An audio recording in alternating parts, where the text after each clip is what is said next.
நாடு முழுவதும் 500 மற்றும் 1000 ரூபாய் நோட்டுகள் செல்லாது என்ற அறிவிப்பை இல்லத்தரசிகள் எப்படி பார்க்கிறார்கள்?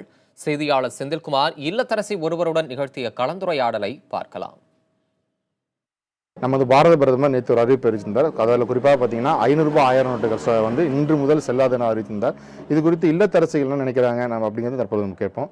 வணக்கம்மா, சொல்லுங்கம்மா. இப்போ வந்து 500 ரூபாய் நோட்டு 1000 நோட்டு வந்து செல்லாது என வந்து பிரதமர் வந்து அறிவிச்சிருக்காங்க. இது குறித்து உங்களோட கருத்து என்னம்மா? வணக்கங்க. மோடி வந்து இப்போ இந்த திட்டத்தை அறிவிச்சிருக்காங்க 500 ரூபா 1000 ரூபா செல்லாதுன்னு சொல்லிட்டு. பட் ஆனால் அது நல்ல திட்டம் தான், வரவேற்க வேண்டியதான். இருந்தாலும் கொஞ்சம் கால அவகாசம் கொடுத்துருந்தாங்கன்னா ரொம்ப நல்லா இருக்கும்னு நினைக்கிறோம். எங்களை மாதிரி இப்போ இல்லத்தரசிகள்லாம் வீட்டில் கணவருக்கு தெரியாமல், வீட்டில் தெரியாமல் 1000 ரூபாய் 500 ரூபாய் ஏதோ எங்களுக்கு வர்ற பணத்துலேருந்து சேமித்து வச்சுருப்போம். குழந்தைங்களோட படிப்புக்காக, அப்புறம் வந்து குழந்தைங்க கல்யாணத்துக்கு நகை வாங்குறதுக்காக இந்த மாதிரிலாம் நிறைய சேமித்து வச்சுருப்போம்.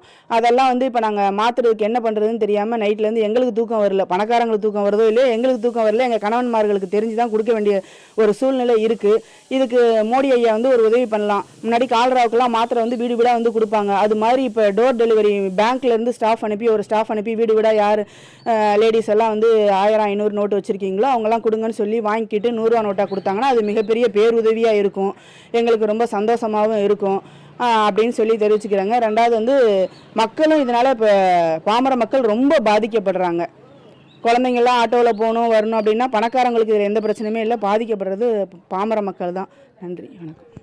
இப்போ குறிப்பாக சொல்ல போனீங்கன்னா இவங்கள மாதிரி இல்லத்தரசிகள் வந்து இந்த திட்டத்தை வந்து வரவேற்ற சூழ்நிலையிலும் தன்னுடைய சேமித்து வைத்த பணத்தை தன்னுடைய கணவன்மார்களுக்கு தெரிந்து செலவு செய்ய சேமித்து வைக்க வேண்டிய சூழ்நிலை கண்டு அவங்கள ஒரு அதிருப்தி தெரிவிச்சிருக்காங்க.